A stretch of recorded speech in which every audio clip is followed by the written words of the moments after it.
નમસ્તે નાના નાના બાળ મિત્રો. વાર્તાનું નામ છે મૂર્ખ રાજકુમારો. દક્ષિણ દેશમાં અમરશક્તિ નામે રાજા રાજ્ય કરતો હતો. અમરશક્તિને 3 પુત્રો હતા. ત્રણેય પુત્રો દેખાવમાં તો રૂપાળા હતા, પણ ભણવામાં ઢ હતા. એકેયમાં અક્કલનો છાંટો ન હતો.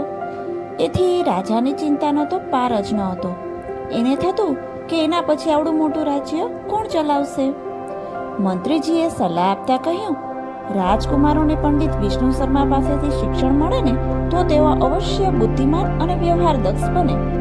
રાજાએ પંડિત વિષ્ણુ શર્માને રાજ દરબારમાં બોલાવ્યા અને ત્રણેય રાજપુત્રોને તેમને સોંપ્યા. આ રાજકુમારોને ભણાવવાનું કામ તો ઘણું કપરું હતું, કેમ કે તેમને ભણવામાં તો રસ જ ન હતો. આથી વિષ્ણુ શર્માએ એ માટે જુદી જ રીત અપનાવી. તેમણે 5 તંત્રોની રચના કરી.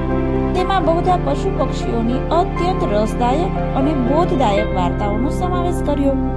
રોજ નવી નવી વાર્તાઓ સાંભળતા રાજકુમારો મૂર્ખ મટી વિવિધ શાસ્ત્રોમાં પ્રવીણ અને બુદ્ધિમાન બની ગયા. પંડિત વિષ્ણુ શર્માએ રચેલ 5 તંત્રની વાર્તાઓનો સમૂહ તે પંચતંત્ર. આ પંચતંત્રનું સ્થાન જગતના સર્વ વાર્તા ગ્રંથોમાં અદ્વિતીય છે. આ વાર્તાઓ જગતની અનેક ભાષામાં અનુવાદ પામી અને વિશ્વભરમાં લોકપ્રિય બની ગઈ છે. તમે પણ પંચતંત્રની રસ ભરપૂર વાર્તાઓ અવશ્ય વાંચજો અને બુદ્ધિમાન થજો. આવી જ નવી નવી વાર્તાઓ સાથે ફરી મળીએ. નાના દોસ્તો, તમને ગમ્યું હોય તો લાઈક કરો અને સબસ્ક્રાઈબ કરો. આવજો.